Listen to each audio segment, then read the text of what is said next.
के बाद क्या बोले भाटी, कर दिया सबसे बड़ा ऐलान।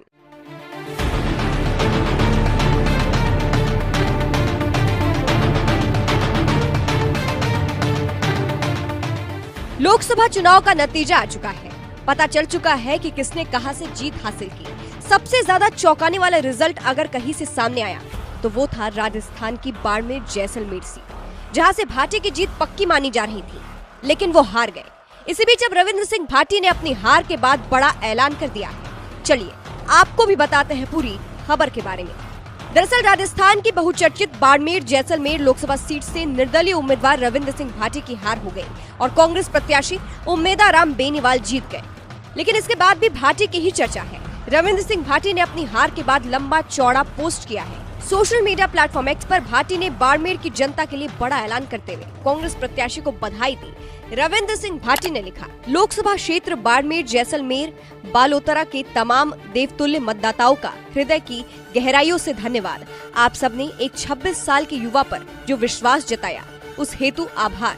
लोकसभा क्षेत्र से विजयी सांसद प्रत्याशी उम्मेदाराम जी बेनीवाल को हार्दिक बधाई एवं शुभकामनाएं। लोकसभा क्षेत्र के तमाम बंधुओं को पुनः धन्यवाद। मैं सदैव आपके सुख दुख में आपका भाई, आपका बेटा बनकर उपस्थित रहूंगा।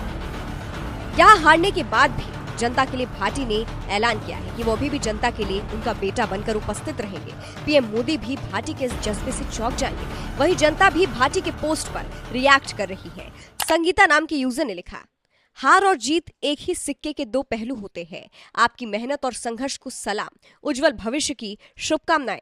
एक और यूजर ने लिखा, सर पे सूरज धूप लिए नीचे तपती माटी है, संघर्ष देखकर मुंह ना मोड़े वो रविंद्र भाटी है।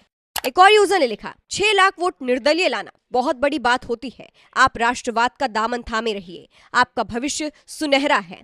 गणेश नाम के यूजर ने लिखा, आपने अच्छा चुनाव लड़ा, अब आप शिव पर ध्यान दो, भाईचारे से मिलकर विकास कराओ। अब फिलहाल आपको बता दें, चुनाव के वक्त भाटी की जीत की बात चल रही थी, लेकिन नतीजों में सब कुछ बदल गया। अभी की बात करें तो लोकसभा चुनाव के नतीजे में एनडीए को बहुमत मिल गई है, लेकिन बीजेपी को नहीं। इसलिए स्थिति ऐसी बनी हुई है कि खेला हो सकता है और ये खेला सीएम नीतीश भी कर सकते हैं अगर वो पलटी मार लेते हैं तो।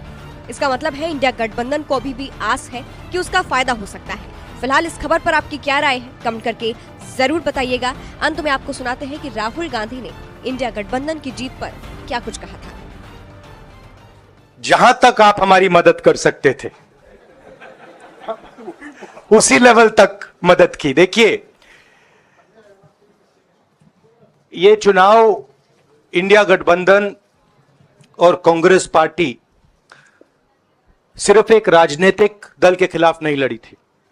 ये चुनाव हम बीजेपी, एक राजनीतिक दल, हिंदुस्तान के इंस्टीट्यूशंस, हिंदुस्तान का जो पूरा गवर्नेंस का स्ट्रक्चर है, इंटेलिजेंस एजेंसीज, सीबीआई, ईडी, ये सब, आधी जुडिशरी, इन सब के खिलाफ हम लड़े थे। क्योंकि इन सब संस्थाओं को, इन सब इंस्टीट्यूशंस को नरेंद्र मोदी जी ने और अमित शाह जी ने कैप्चर करा, धमकाया, डराया। प्रेस की तो मैं बात करता रहता हूं, आपको मतलब काफी बार कहा है कि आपका भी रोल रहना चाहिए, और उस रोल को काफी लोगों ने किया, काफी लोगों ने खुल के किया, काफी लोगों ने छुप के किया। और आपके इमोशंस कहां थे हमें मालूम है। लड़ाई संविधान को बचाने की थी, कॉन्स्टिट्यूशन को बचाने की थी। और मैं आपको सच बताऊं तो मेरे माइंड में था पहले से, जब इन्होंने हमारा बैंक अकाउंट कैंसिल किया, जब चीफ मिनिस्टर्स को जेल में डाला, पार्टियां तोड़ी, मेरे माइंड में था कि हिंदुस्तान की जनता अपने संविधान के लिए एक साथ खड़ी होकर लड़ जाएगी।